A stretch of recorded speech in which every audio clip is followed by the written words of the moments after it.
news. Today's news. CBS News on the Hour, sponsored by Liberty Mutual Insurance.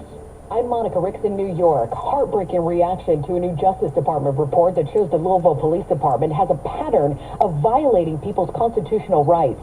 This is a result of an investigation into Breonna Taylor's death in 2020.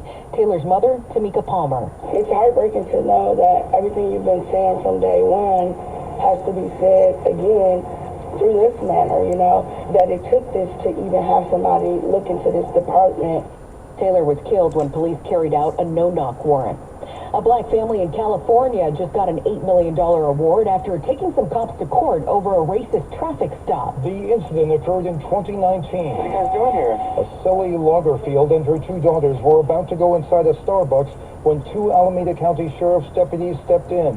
They said there had been a rash of auto break-ins. They asked for ID. Lagervale refused. What did I do? What kind of crime did I commit? Eventually, all three were handcuffed and detained. They claimed the officers had no reasonable suspicion. The jury agreed that the stop and arrests were unlawful. Steve Futterman, CBS News. Experts are still divided over how COVID started. We may never know the origin conclusively. Making claims that cannot be supported sufficiently by available data only fuels confusion and mistrust. Dr. Paul Auwater with Johns Hopkins there. He testified before a House panel today.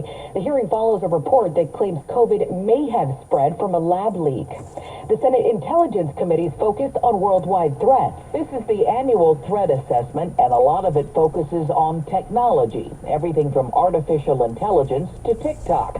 Director of the National Security Agency, Paul Nakasone. What's the next technology we should be chasing? FBI Director Christopher Wray. Technology and economic security have become inextricably intertwined with national security. All of this made more complicated by private industry, which is behind much of the new technology.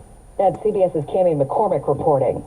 We are getting more details now on the kidnappings of 4 Americans in Mexico. CBS's Omar Villafranca. Mexican authorities announced that they did arrest a 24-year-old man who was basically the lookout for this particular stash house of the cartel. And that's about all that we have right now. We know that the Mexican authorities are still conducting their investigation and doing forensics, which is why still the bodies of the 2 other Americans are still down there. Federal Reserve Chairman Jerome Powell says the central bank's still deciding how large its next interest rate hike will be. From a broader perspective, inflation has moderated somewhat since the middle of last year, but remains well above our longer run objective of 2%. This is CBS News. Nobody should have. Well, that's today's news. Today's news. I didn't hear any good news, did you? I didn't think so. I guess it's all about perspective. The glass is half full. Well, as always, I'd like to thank you again for coming along with me on these Dash Cam News adventures. You know the drill. Peace, love, and all that hippie jazz. Bye-bye, everybody.